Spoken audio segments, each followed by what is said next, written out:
Hi everyone, and thank you so much for watching Prime Property Care vlog. In this video, I'll be sharing 8 tips for investors to take into account when buying an HMO property.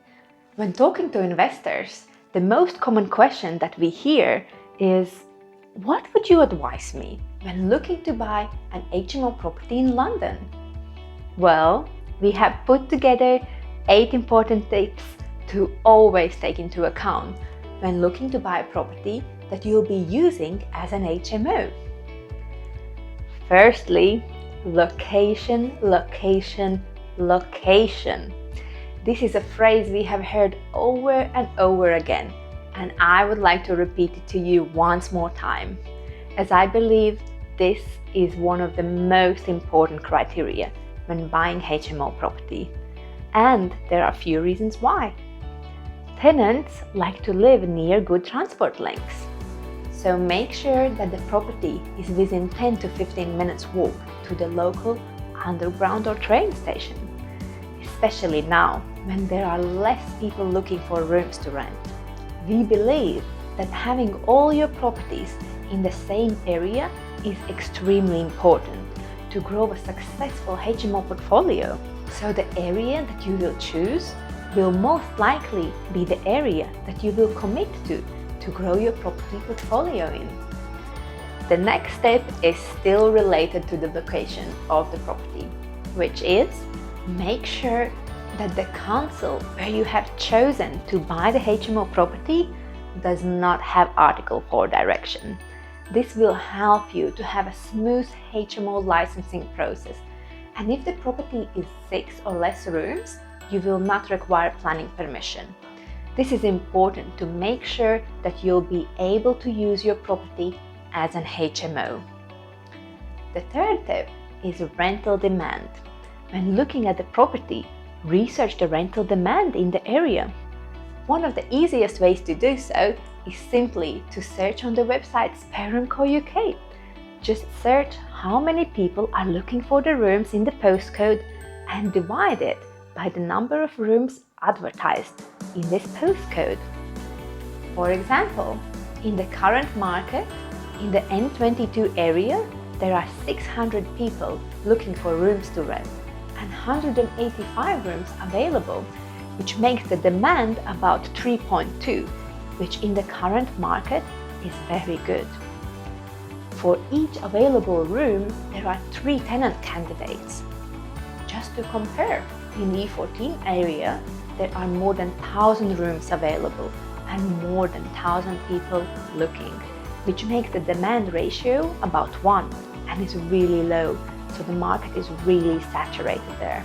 If you need any help understanding the rental demand in the area you have decided to have your HMO properties, feel free to contact us and we'll be happy to help you.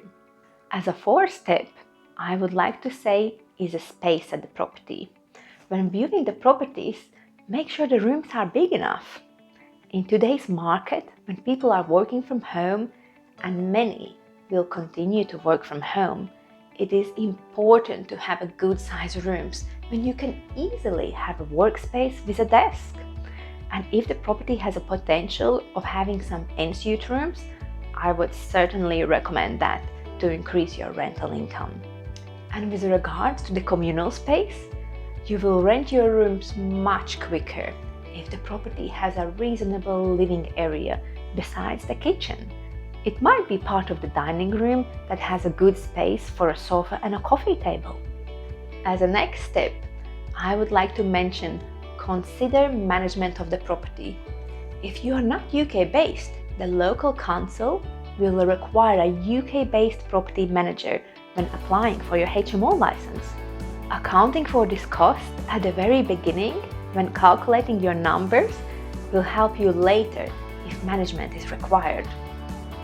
And when we have already mentioned it, as a sixth step, I would like to talk about your numbers. When calculating your costs, to make sure property will bring you a good return on your investment, make sure to include monthly gas and electric costs, utility charges, council tax, internet, housekeeper, and monthly repair costs. These are monthly HMO running costs that have to be taken in account, and the management costs if required so. For example, for 5-bedroom property, your monthly bills, including small day-to-day maintenance, would be about £500 per month.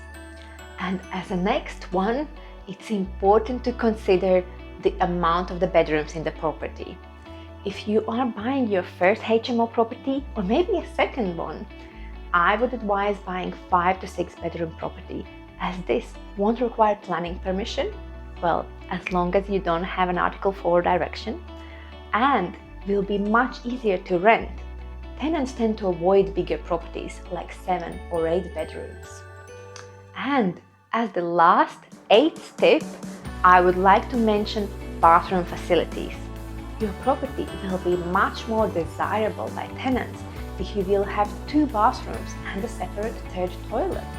This is for 5 to 6 bedroom properties. The nationwide minimum HMO requirements are 1 bathroom and separate toilet for each 5 people.